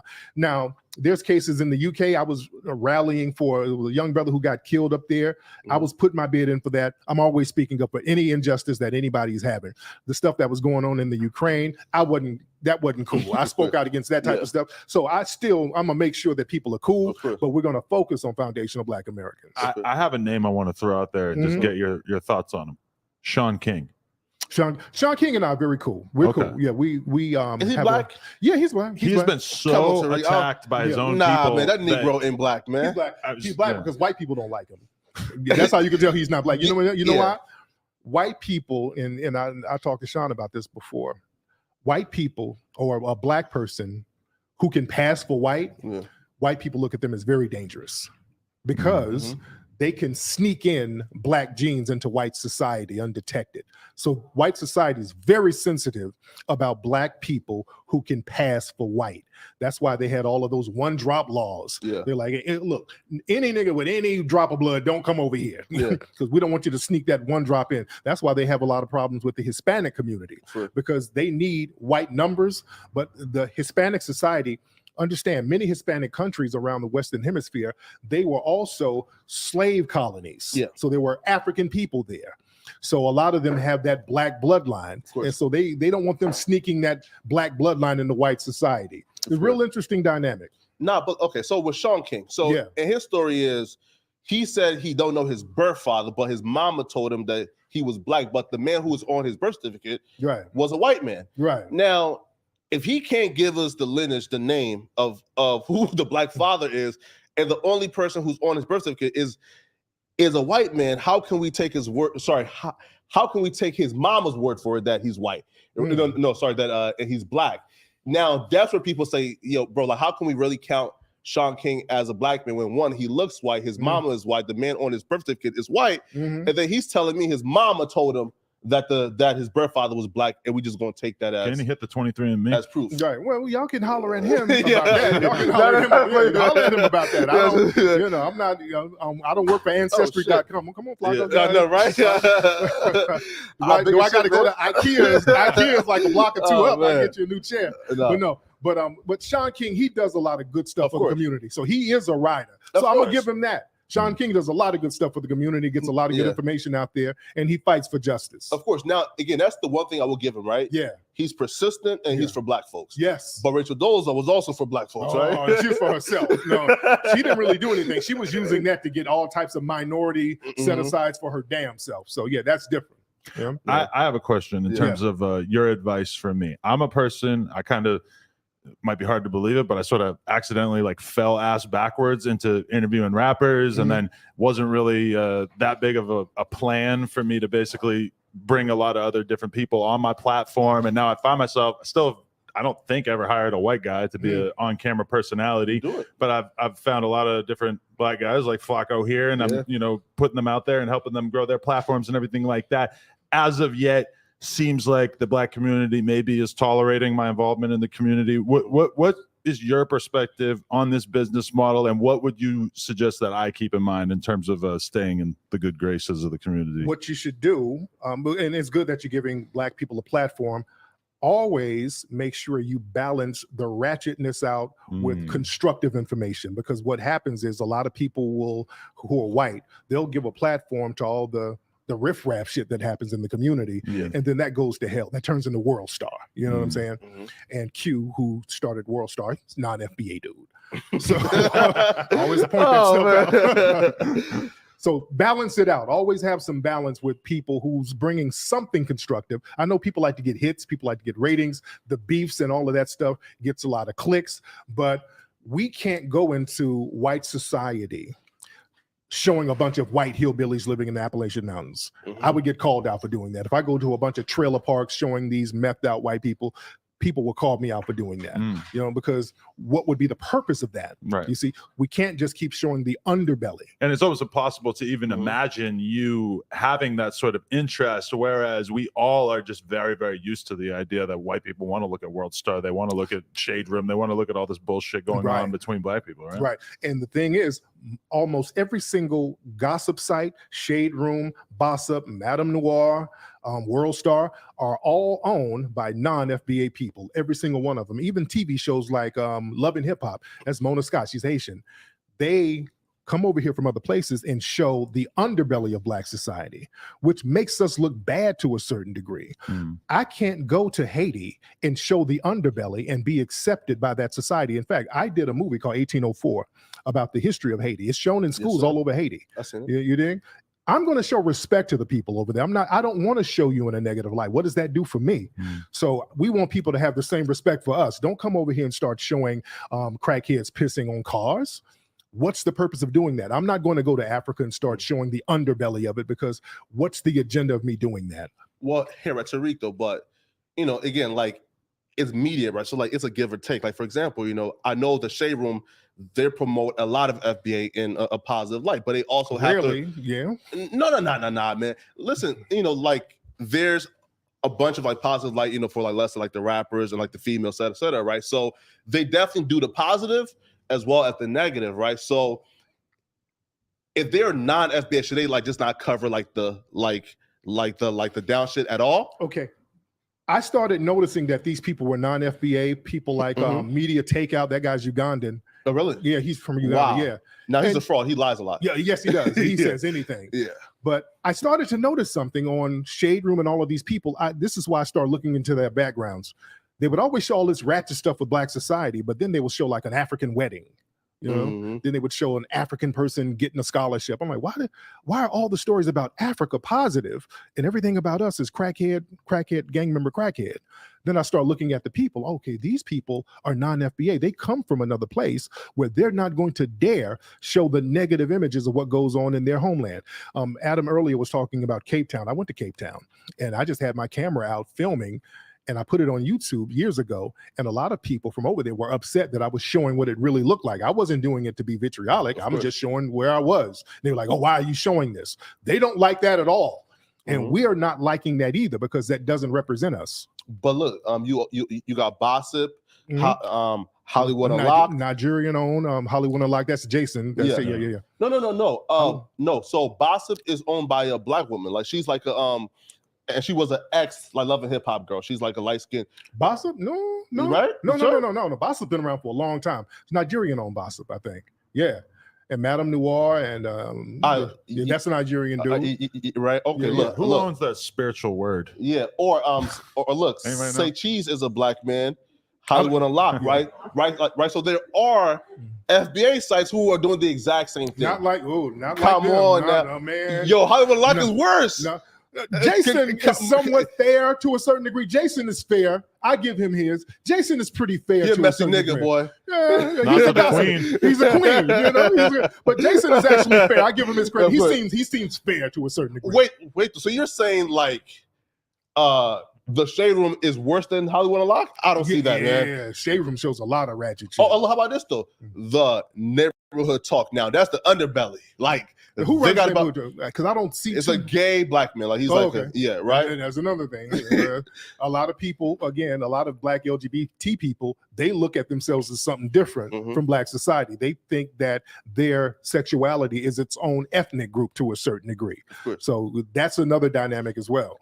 Here, so crazy thing about this, right? So why is the first thing when they like try to like discredit you, they go directly to the bullshit gay rumors? Because nobody says that. I mean, Michi, well, yeah, yeah. I don't want to give them credit, but yeah, you feel me? That's a clown. That's a person just saying anything. Nobody has ever said that. No, and not seriously, just somebody trolling. Of course. Nobody knows. Come on, they know that. They know, and they damn sure wouldn't say no shit like that to my face. Yeah, so you got people, kids like that. People trolling. That's none. They're just saying shit just to be saying it. But yeah, nobody ever says that at all. Yeah. Now here's a question for you. So when I first, like one of the first like instances that I seen you like on like the mainstream like podcasting, was on the Brilliant Idiots. Yeah, right. And you was there kind of like having a conversation because I believe you put Andrew Schultz on the white supremacist website. Yeah, one of our people put him on the white supremacist.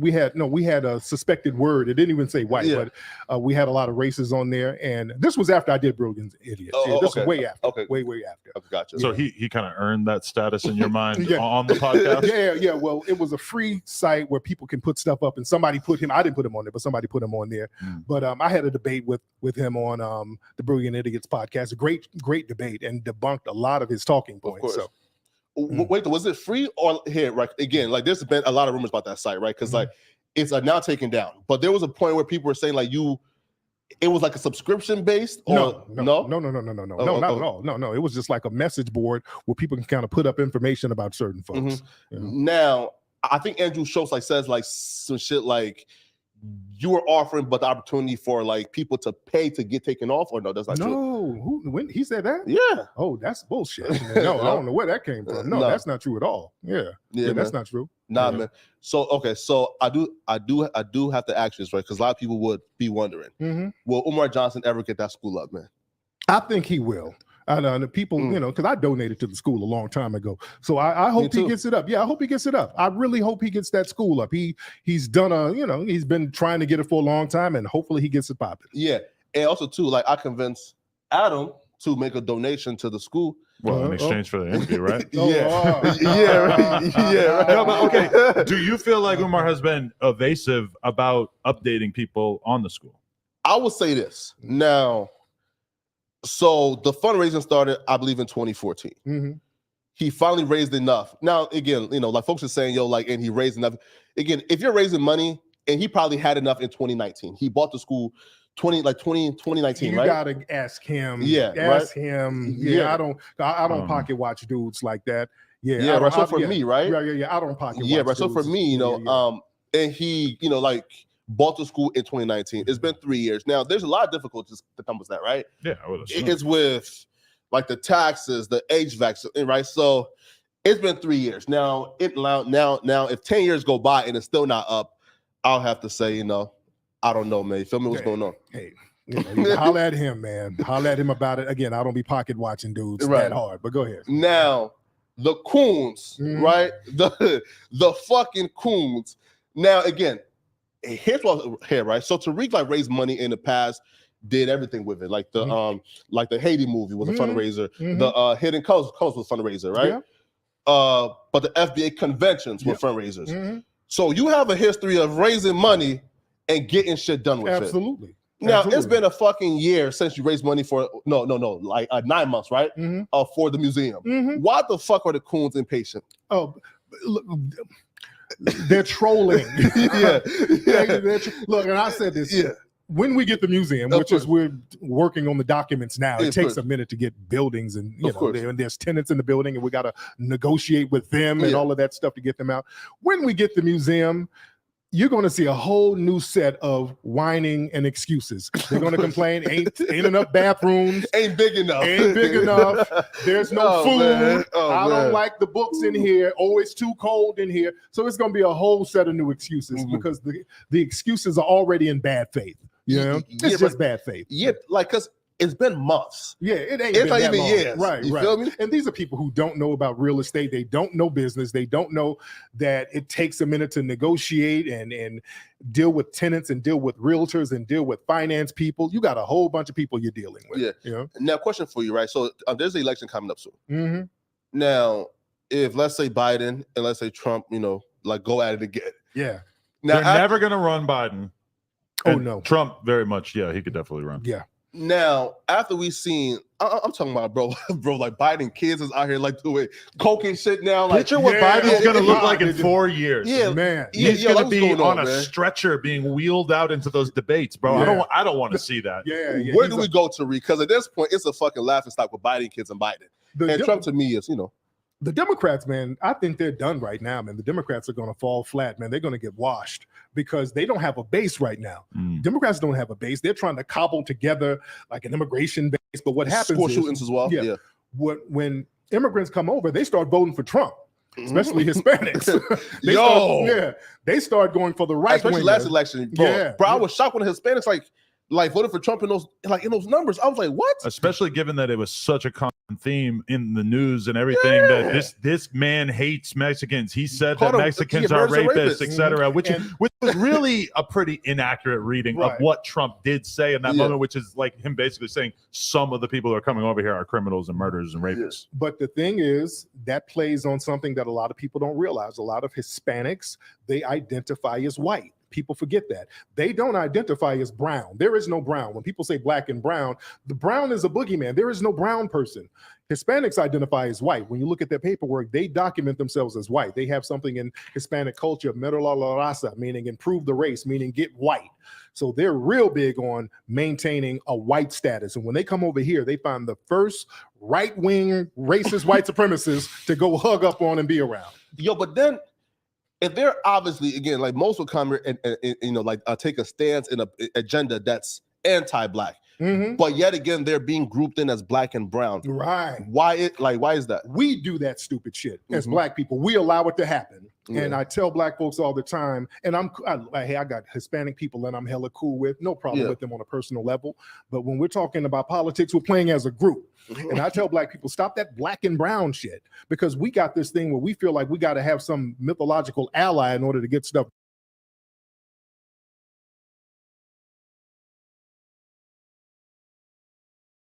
done. And that's not the case. When Hispanics get stuff done, they don't do black and brown. It's like Hispanics, what are we getting? Nobody shares anything with us, but we got this whole thing where we got to carry everybody with us to have some kind of minority coalition that's just not there. Not definitely, man. Now, like, what's your take on like the N-word? Now, there was like a viral video recently where Roddy Ricch was performing, and his song, it was like "She Suck a Negro Soul." It was a crowd full of white. I'm talking about the pillest motherfuckers you ever see, Tariq, screaming with just a almost any rap show I've been to in my life has this to a degree. Man. What's your take on that word? And should white folks be able to sing it at concerts? Well, yeah, that's why they like rappers like that so that they can go sing that. White people love saying the N-word. They love it. They hate to get around us and have to use the term N-word. They like to say it because that tramples on their freedom. To be white means in America, you're supposed to be able to do whatever you want to do. And when you're told you can't say the word nigga, it's like, damn it, you're trampling on my freedom. they feel like that. And the thing about the N-word, they'll say, well, y'all say it. You say N-word. How come I can't say it? Of course. Well, the N-word has a definition. It means victim of white supremacy. That's all it means. Yeah. So if you're calling me and you're saying the word nigger, you're admitting that you're victimizing me. So you say it and you let me know where you're coming from. You know? Not definitely, man. Now, question for you, right? So, you know, I think we was like, you know, okay, so like you were supposed to answer this, but then like we got, you know, sidetracked. Yeah. But the next up and coming election, what's the plan for Black America? How do we get something out of these motherfuckers? Because Biden didn't give a shit. So if they don't give us nothing, we're not going to support them. We're not going to support them. We will let the Republicans win without even voting for the Republicans. It's that simple. We're going to be strategically withholding our vote if we're not getting anything out of it. But those Republicans, though, their agenda is usually like anti-Black, right? In terms of like the staunch conservatives. All Americans, but especially Black people, are basically just asked to choose the lesser of two evils every election, don't you think? Right. So if we got to go with the lesser of two evils, we got to go with the Republicans, because when we deal with the Republicans, we just have to deal with old school white supremacists. Yeah. So what they'll do, they'll stand across the street and throw darts at you. I can duck some of those darts, but with the left-wing white supremacists, they get right up on you. I'm your buddy. And then they slowly put the knife in you while they're telling you they're tickling you. So with the left-wingers, we got to deal with the white supremacists, the anti-Black Asians, the anti-Black Hispanics, the anti-Black LGBT people, and then unfortunately, a lot of anti-FBA immigrants coming from Africa and the Caribbean.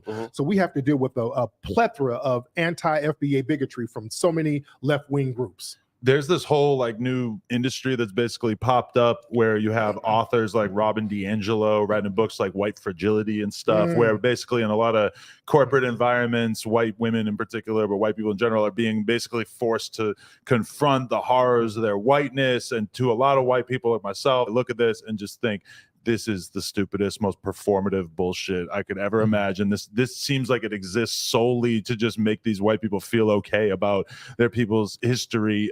Do you look at that stuff as kind of absurd, or do you think that this is in some way like an important step for white people? That's going into that CRT stuff. You know what I'm saying? It's the same as the CRT, which basically means don't talk about white history. Don't talk about what we're doing socially. What happens is you have white people on the jobs who will go in here and they'll start mouthing some of that Fox News stuff, and Black people run down to HR like, oh my God, this person is making me uncomfortable. And then these white people are getting reprimanded. They don't like that. And in schools, if you tell the truth about some of these people that they're teaching us, they're like, well, that's critical race theory. How's it critical race theory? And I'm just telling the truth about this guy who you're teaching me about. He was a white supremacist, you know? So they're saying you can't make the white kids feel uncomfortable. You dig? Yeah. So it gets into a bunch of I'm white and I say so stuff. Yeah. Now, you know, so like, okay, so like, what's your take on like the critical race theory? Now, do you feel like, I'm not even sure like why like it became a thing, like, right? You know, because like I just assumed like we were just all taught slavery in like high school, middle school, and elementary. How did it become a thing? Regardless of what you think of it, it's a very, very effective right-wing boogeyman. It is. That's all it is. Yes. The right-wingers have to have boogeymen. Black people have to be the boogeyman, but they have to word it in a way so it's not racial. So they use a lot of code words that are stand-ins for race. They used to do that starting in the 60s. See, before the 60s, they would just say, hey, we don't want niggas going to school here. They just be straight up and down. We don't want niggas on this bus. After the Civil Rights Act, they had to reword it. Atwater talked about this. They couldn't say nigga, nigga, nigga. They had to say forced busing, forced housing, welfare. They would use terms like communist about Dr. King. Then going back into the 70s, they would use the term welfare. Then they started using thugs and crack dealers and criminals. These are all code words for Black people. Now with critical race theory and woke, that's Black folks. Even the term Black Lives Matter, they would always say, well, Black Lives Matter, they're a bunch of terrorists. Black Lives Matter is a code word. There's no real organization called Black Lives Matter. Black Lives Matter is a bunch of white liberals who put some Black figureheads in the front to collect money for white liberals. There is no Black Lives Matter organization unless you're talking about the 3 lesbian women who are working for the white Democrats. Oh, wait. So do you think that George Soros is sponsoring Black Lives Matter? Of course. Him and other white left-wingers, they fund these so-called black grassroots organizations, that's not grassroots at all. So they'll have a black person go out here and campaign about the death of a black person. And then all of a sudden, hey, Mike Brown, oh, it's horrible. What happened to Mike Brown? And black trans lives matter too. Then they start shifting into a sexual thing. And then they'll say, well, immigration matters too. So they'll start talking about all these other things besides the black person who got killed. Now, do you think that an LGBTQ figurehead could ever be a leader of a black movement and still keep the black interest pure without involving, like the other shit? Yeah, we got to get him on the grassroots though. There's a brother now out of South Carolina, a brother named Marcel Dixon. He was running for office out there, and a lot of us on the grassroots supported that brother because he's a rider. He talks about black issues, immigration, reparations, and he doesn't really promote an LGBT agenda. He can't really be co-opted by the dominant society. So we do have it. We had James Baldwin. James Baldwin was a rider. He was LGBT in the 1960s.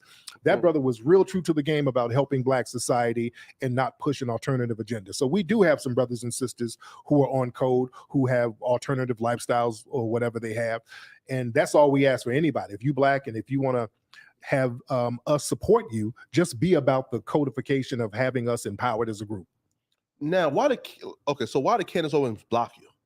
Oh, she blocked me for years because I would always call out her mammying and bedwenching and cooning. So yeah, she's blocked me years ago. So she hates my guts because and I was one of the first people calling her out, being connected to those white right-wing think tanks to spew all of that anti-black venom. So when did, I guess, like the white people start using, these like coons as weapons? They've been doing that since slavery. They had something called meritorious manumission where they would actually give certain black people freedom if you go find another runaway slave, or if you told on a black person who was doing something, you would get all types of benefits and freedom. They've always been doing that. When John Brown had his raid, there was a black slave who was a coon who actually told where John Brown was, and they gave him a plaque, and I think they gave him freedom, and they still honor him to this day. Oh, I forgot what the dude's name is. But it was a coon who told on John Brown, and they still honor him. Let me ask you this question. I've been in a relationship with an Armenian woman for 6 years. Hypothetically, if I had been in a relationship with a black woman for the last 6 years, when you spoke to me or in terms of how you thought of me, how would you think of that? Would you blame me or would you blame her? And to where's the status level of this offense? Like, is it deeply upsetting to you, or is it just something that you kind of mildly don't approve of? No. It's not that I don't approve of it. It's just the action of the relationship. How is the relationship dynamic? Because what happens is a lot of times when black men and black women, because you have brothers who will date white women and they start talking real coonish too. How are you as a black person acting with your white significant other? And what happens is we have folks like Candace Owens, who has a white significant other, many of them, and her views against black people are that of a white supremacist. George Lucas, who did Star Wars, his lady is black. Right. She makes him do black movies. She got him to do Red Tails and all that. So I got respect for her. Right. She's not a bedwench or a mammy or a coon. Those type of relationships I have no problem with. They're black women who are dating white men, and these women still understand their blackness. There's brothers who are with white women and they understand their blackness. But if you get with white people and you start trying to mimic the ideologies of white supremacists, that puts you in the coon category. We recently were on this podcast. We were having a conversation, like basically as third parties, about how crazy it is that there is this sexual fetish where black guys like to be called the N-word and basically treated poorly by white women in the bedroom. And then our friend King Croc wanders over, grabs the mic, and basically just acknowledges that he thinks it's hot and that this is not crazy to him. What do you think of guys who indulge in that fetish? Yeah, that's something. I don't know dudes like that. That's that's something real weird. That's out. That's something real weird and corny. And that's like slave play stuff. There's a whole kink thing. They did a play about it called Slave Play. And if you look on Twitter and you look up the hashtag slave play, you see a lot of women getting into it where they like white men to tie them up and write nigger on them and put them in cages. So there's this kind of weird fetish thing that goes on. Yeah. And we got to understand, just imagine that person who's being in the slave play fetish, being a person who's a doctor or somebody in a black neighborhood or a person who's in a political position. I wouldn't want that person representing me. Yo, I want to hear a take on this. The Roe versus Wade thing just happened. Now, I'll give it my opinion on Roe versus Wade. Yeah. But what I never wanted it to be was a situation where black folks, us defending Roe versus Wade, starts us defending Planned Parenthood. Right. Because like, we talk about like Margaret racist Sanger. monuments getting taken down.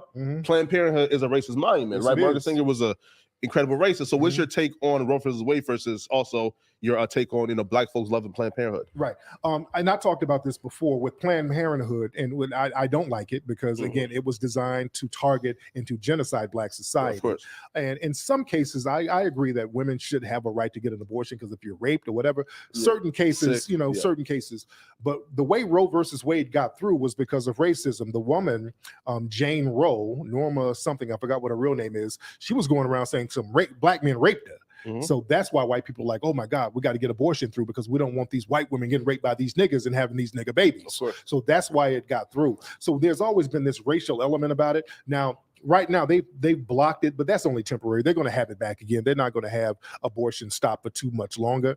But my thing is we need a reset button. We don't need to have all of these black people getting these abortions anyway right now. I'm not trying to police anybody's body, but we should be more careful with the people we lay up with now. Of course. I think we should have more decorum about who we get down with. And now knowing that you're going to have a responsibility, if you lay up with some dusty nigga who sold you some weed, you're going to think twice about getting knocked up by this person. And dudes too.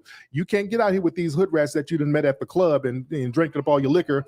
You're going to have to say, I can't knock this chick up because I'm going to be stuck for 18 years. So now let's have some decorum and clean our shit up for a minute. Yo, I definitely agree because if you're out here as a female and you're getting back shots at the fucking trap house on the air mattress, and then you get knocked up, then you should probably think about your life. But think about what that kid's life is going to be like if he's being brought up in the crack house. I mean, this is probably like the number one person that you would want to have an abortion, right? Hell no. No, I don't want the kid growing up in the crack house. I think a bad life is better than no life. Some of the most thorough people grew up in harsh environments. Yeah, come on, man. Our brother Malcolm X kind of had a harsh growing up, So a lot of our people have harsh environments. I wanted to ask you, Yeah. Because there's always been like this big debate, right? Yeah. On who philosophy was better for black folks. Malcolm X philosophy in terms of coming headstrong. Well, I do know Malcolm kind of like changed, towards his later end of his life, right? He kind of like got the more peaceful route. But who do you think is more important to like black civilization, Malcolm X or Martin Luther King? I would have to skip over Malcolm and give it to Elijah Muhammad because Malcolm was a student of Elijah Muhammad. Gotcha. And Elijah Muhammad ran the most successful black organization really to this day. They've been around long. They've been pretty much successful. They've still been intact.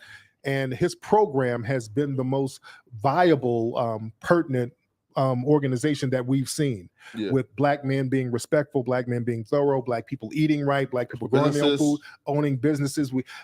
Elijah Muhammad is really a big unsung hero that we don't talk enough about, and white society doesn't want to promote that. You understand? So that's an unsung hero. Now, speaking of a student of Elijah Muhammad, the Honorable Minister Farrakhan. Yes, indeed. Why do you think he's being blackballed from all these social media sites, man? Because the minister tells the truth. He tells a lot of truth out there. So any black person who's telling the truth and they have influence, sometimes they're just going to target them and try to silence their voice. And the minister is pretty much retired right now. You know what I'm saying? And they still feel threatened by his message. They're not threatened when you're lying. Let's be clear. They let a motherfucker lie on the internet all day. You done brought up about 4 or 5 liars, who just say stuff on the internet. But when you're telling the truth, that's when you start disappearing and they don't let you in. Like me, everybody, I'm banned. I can't go to the UK. They banned me from the UK. Really? Yeah. Just because of political statements you made on the line? Yeah, not even political. I just talk about white supremacy. Wow. But I have a big audience over there. I have a huge audience in the UK. And they vet you in these countries. If they let you in a country, especially, coming from Africa somewhere, they don't want some of the radicals coming over. I've been to Africa. You got some brothers and sisters who are riders over there. They're not letting them over. They told me, they're like, hey, Tariq, they only let over the coons. They let the coons over. And it's the same way in Western countries. If there's a black person who's considered radical, they just won't let your ass in there. Forget about living there. They don't even let me visit there. They said, if I go to the UK, I'm going to get arrested. They're going to detain me and the whole 9 yards. So, wow. Yeah, I cannot go to the UK. I got to get a lawyer. I've been banned for about 5 years. So I'm going to try to get a lawyer so I can get that ban lifted, because even when I travel a lot in Europe, and they told me I can't even have a layover over there. And most flights stop in London and go somewhere else. And whenever I travel, I got to go all through Russia, and I got to be like Indiana fucking Jones getting back home. They don't even let Tyler, the Creator, go to Australia just because he said fags in some songs like 10 years ago. Yeah. Some of these countries are real funny style like that. Yo, so there's a viral thing currently going on where a bunch of black folks marched to the lady who, like who dog whistled and said that like Emmett Till, like whistled at her and tried to fuck her, all type of shit. So what do you think should happen to her now that we know who she is? Well, she's been out here, but what do you think should happen to her now? There should still be more pressure to get her arrested, because if we're dragging Bill Cosby in and out of court for some shit for 60 and 70 years ago, bring her ass in court too. They just brought a damn Nazi soldier who's 101 years old. They just took him into court and then gave him 5 years in his wheelchair. You understand? If you're putting them in jail for stuff they did in the 40s, put her in jail too. That was a crime, and they found the arrest warrant. They never served her the warrant. So they get on this white supremacist code with these people, and we're going to say, no, you're going to practice equal protection and equal justice under the law. We're not going to have racial incentivizations for you to protect this person, and you're going to throw the book at every black person out here. Of course, man. Listen, I definitely agree. Now, in terms of defund the police, one, do you believe in defund the police? And two, what are the best police reforms that could happen, that could protect us more? There's only one reform. You have to put these people in jail for a long time when they kill unarmed black people the way they're doing. If you do that, that will stop it overnight. Put 2 or 3 of them in jail for life. That will stop all of these unjust killings. They just shot that brother out there in Ohio 60 times. There's absolutely no justification for that. They do it because you have a lot of white supremacist groups in law enforcement, and they incentivize each other to do these racialized killings. And we have to stop that. But do you have any hope when you see something like the George Floyd situation and a lot of those cops getting 20 years or whatever? Do you think that's an important change, or is it just window dressing? Yeah, no, but them going to jail, period, because they didn't want to put them in jail anyway, so them going to jail at all, that's a start, and we just need to keep that momentum going. Yo, you know who I was really upset at? Again, speaking of non-FBA. It's the Botham Jean. Botham Jean. His family. Yeah, all that damn hugging. Shucking and jiving, bug dancing for that court, bro. Yeah. Hugged that white lady, told her they forgave her. Yeah.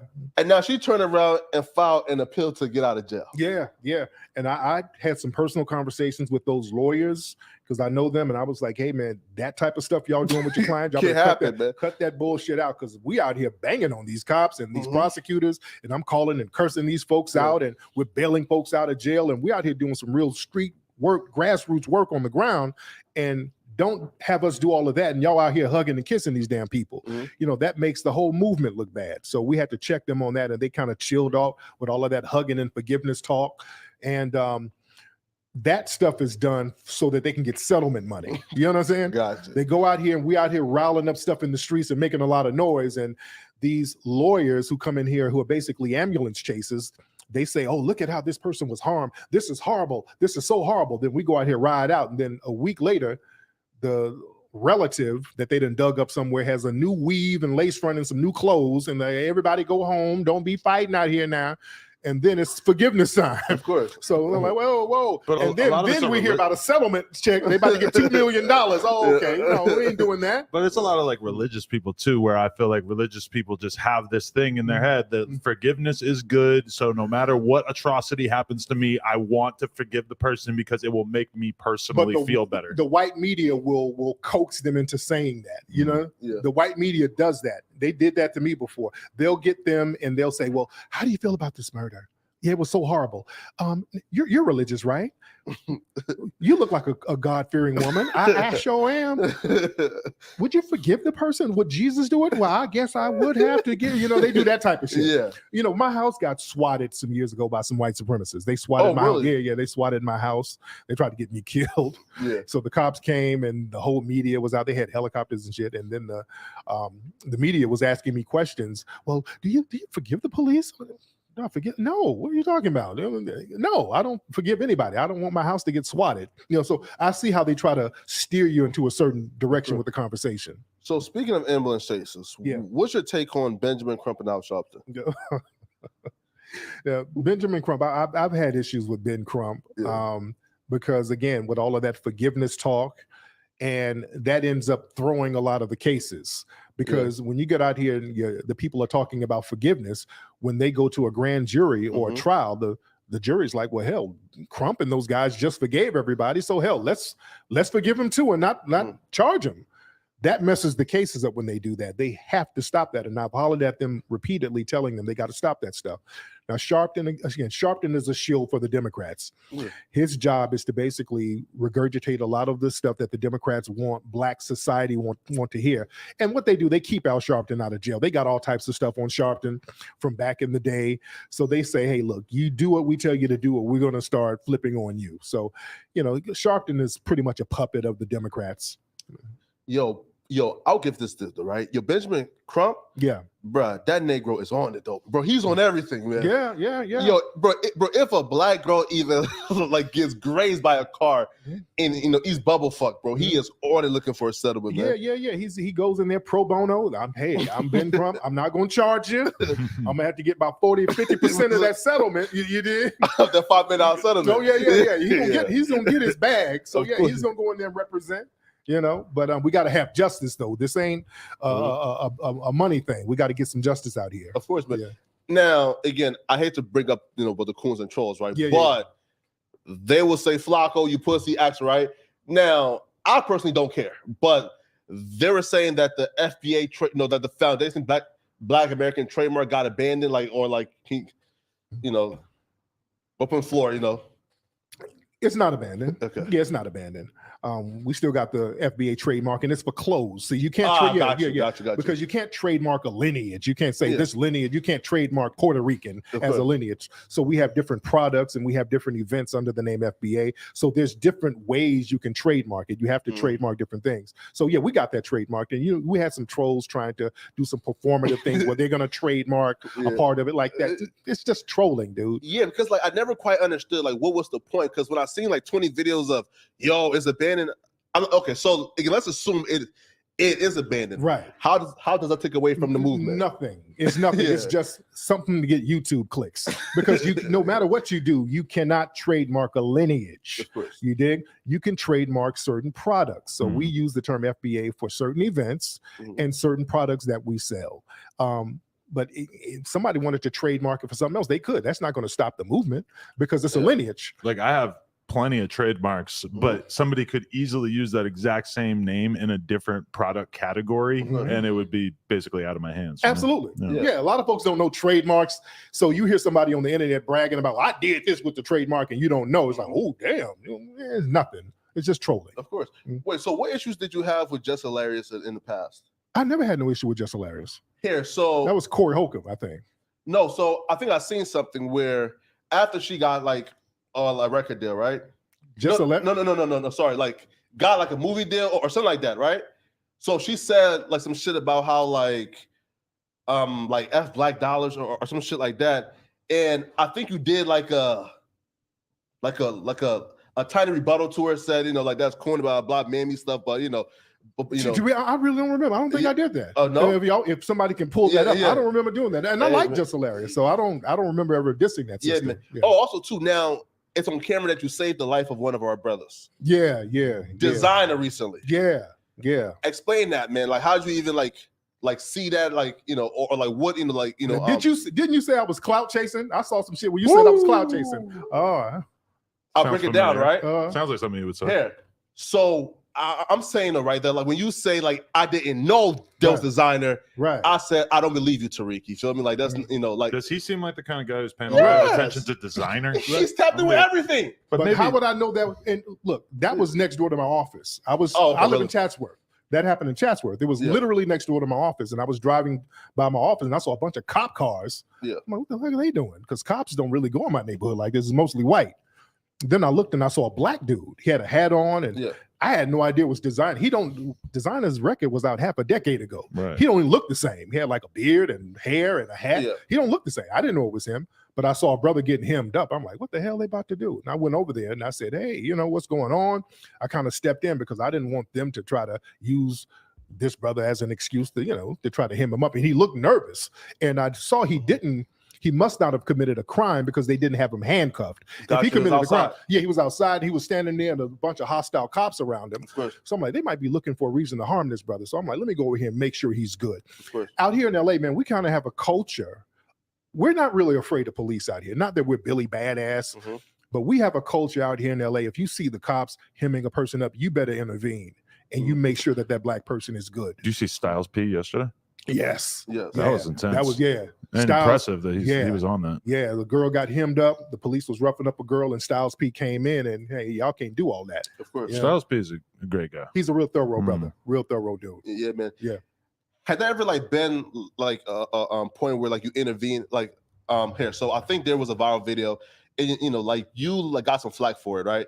I think the white boy was looking like he was having a panic attack. He was being frustrated at the hotel. Yeah. And he was being rude to a black brother, but he started, the white tears and crying like that, right? And folks say, yo, Tariq, this is insensitive. Dude's having a panic attack. So what would be, Yeah, and that whole thing was a bunch of these LGBT think tanks using that, flipping it to try to blow it up into something else. There was a video that I shared of a black man at a hotel. I want to say Holiday Inn. It was Holiday Inn, and I talked to the black man.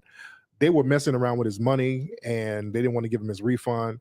And then the hotel clerk started smashing his head on shit. Right. And I posted that on my thing. All I did was post it. And a lot of people were acting like it was me in the video. They were like, well, Tariq was harassing this man. I'm like, do y'all think all niggas look the same? What are you talking about? That wasn't me in the video. So they just kind of tried to blow it up. And they were doing that right around the time my movie Buck Breaking was coming out. And the white media took it and they tried to use that. Oh, Tariq is a horrible person. And he has this movie out talking about this. And they tried to say the guy in the video was LGBT and all of this stuff. So they made up a whole fake narrative about that thing. They'll try to smear you as being ableist or insensitive to somebody's mental health, as if you're supposed to know about somebody's fucking mental health diagnosis from seeing a 30-second clip of them on the internet. It's just so bizarre. Right. But they were trying to say that the guy was LGBT. Who would know that? Right. You know what I'm saying? It's even more invasive things that you would know that. You could have been there watching it happen and you still wouldn't have known that. That's kind of the whole that was nature all of it, cap. right? That's what they do. They get certain situations and kind of flip it in order to kind of smear a person at a certain time. And again, I was coming out with a movie at that time, so that was their way to kind of smear me. Not definitely, man. Now, one last question. Will we ever get a return of the Coon Awards, man? We are going to get one. The problem is there's so many coons that we would have to have a coon marathon. It would have to be a telethon like Jerry Lewis. It's so many from the right and the left, and we just don't know how to categorize all of them at this point. Yeah. It's horrible. Man, yo, listen, so Vlad TV, right? And he has, recurrent, guests, bro. I would love to have you back, again, multiple interviews, right? Because you definitely, bro, you definitely need to be heard more. But you haven't spoke to him since the incident with Tommy? I have not spoken to Vlad. Have not spoken, and I don't have a problem with Vlad. Vlad, I just thought at that time, hey man, I don't. Vlad has a thing with having somebody on and then having somebody on right after who they're beefing with. And to me, that's corny. I don't like shit like that. Soldier Boy and his ops as well, he did as well. Now, question for you. So Vlad has some comments against the minister. Now, he, again, to his credit, he did admit that he was wrong because he said that the minister said that Jews should be stoned, and that wasn't true. Right. He didn't say that. He's kind of misinterpreting something he said. So now his stance was, I'm not going to apologize to the minister publicly. Do you think he's wrong for that? He just said, bruh. He could have apologized, and that's why certain people stopped going on the platform, like Lord Jamar and other people. Godfrey. Yeah, Godfrey. Shout out to Godfrey. That's my brother. And they were like, if you're gonna have that stance against the minister, we just ain't gonna rock with you. So Vlad has to get it right as far as stuff like that, because if you're going to be out here indulging yourself in Black culture, you're going to have to show respect to the icons who Black culture respects. Right. Now, here, so do you think it's true? Because, I think even Umar Johnson, it has this ideology that when you're doing a project for Black people, it's very important that it's done by Black dollars and Black dollars only. Is that true? Or do you think that there could be some, guys like Adam who donated, a lot of money to BLM, where where they're giving money just to support, and that really should not dilute the overall mission? Now you can get money from wherever. Yeah. Who's controlling the direction of the project? That's the only thing that matters. Because if it's George Soros giving you the money, they're going to control the direction of it. That's different. If there's a person like Adam who sees us trying to curate our museum and he says, hey, that's cool. Let me give money because I see y'all trying to put a hip hop section in there. I'm a hip hop fan, so let me donate. That's cool. I'll take that check, Adam.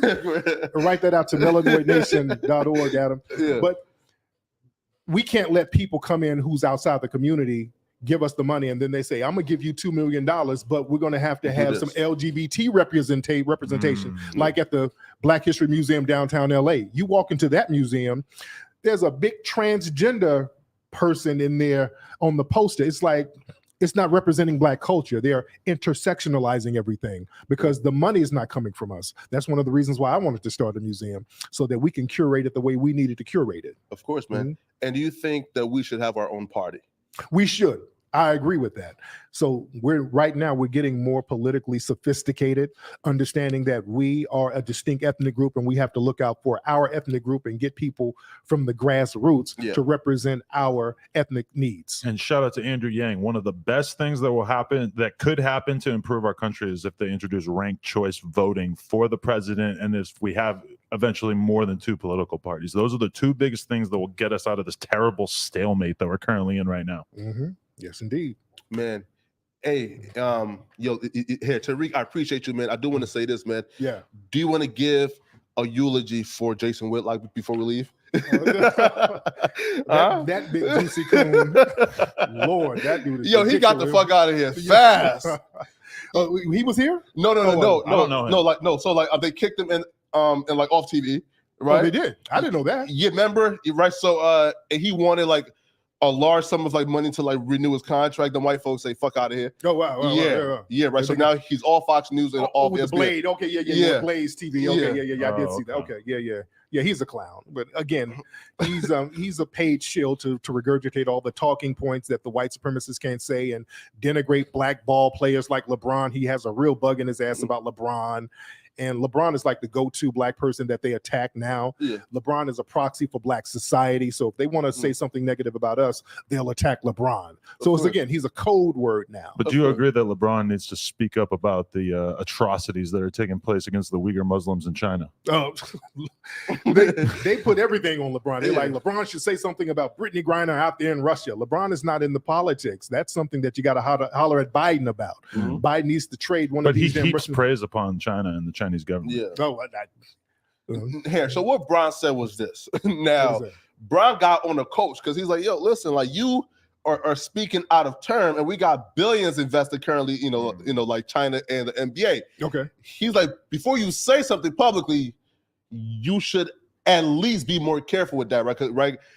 So translation, he felt like he could potentially lose money on it. Yeah, right. Because the coach was the GM of the Houston Rockets. Okay, and he was very, I guess, outspoken about like the heinous shit going on in China. Okay, got it. And he wanted Bron to speak about it. And what Bron said was, "I'm worried about my people. That ain't my business." Right. So, do you think that stance is good? Yeah. What if he had dropped those bars during the Holocaust? The Jews ain't my people, but I would be worried about him if there was a Holocaust going on right now, right? Oh man. But see, none of these other athletes who are not Black, they're not speaking up for no Black folks. They are never forced to speak up for anything that we have, going on. But we're always told as Black people, we have to be out here speaking for all of these other groups. How come you're not saying nothing? How come you're not doing anything? Well, we're giving people the same energy they're giving us. Now, it's the white savior complex too, though, because like you see a lot of these like white, again, and this is why I rock with conservatives. I just don't rock with the staunch, like backwoods South motherfuckers, right? I rock with real conservatives like Ben Shapiro, et cetera, right? You rock with Ben? Oh, Lord. Listen, listen, right? And here's why. You rock with Ben Shapiro? And here's why, though. It's because if a motherfucker is honest enough to tell me this is who he is, right? Listen, like we know Ben Shapiro is, he don't fuck with niggas. Yeah, he's a suspected. That's a pretty low bar, though. Right? Yeah, just be honest with me. Yeah, you can hate me. Just be honest with me. Yeah, if that Trump shit. That sounds like slave play, brother. Now, listen, it's that Trump shit. If you tell me, here's the line I draw, I can respect you more than the white savior complex who, again, like go home and they're on some racist shit, but then like come out like near us and try to play like their friends, right? So like, just be honest with me and tell me, yo, this is where I draw the line, so I can respect that. I can't rock with it opposed to faking it. Because Ben justifies every murder of a black person. He mocked Trayvon Martin, who was a child who got killed. So I don't respect anything about Ben Shapiro. Would you rather kick it with Ben Shapiro or AOC? Definitely Ben Shapiro. Come on now. Oh man, that's a tough one. Man. Not definitely Ben Shapiro, but neither one. I just be by my damn self. Got him. Yeah, Cornered him. Man. Hey, you listen up, man, bro. We definitely got to have you back, man. Man, my pleasure. Anytime. Hey, listen. My man. Listen, I'll hold you to that, man. Anytime, right? Man. I'm here. All right, man. My man. A lot of game, and I think the people out there are going to really appreciate it. Yeah. Yeah, absolutely. man. No Jumper.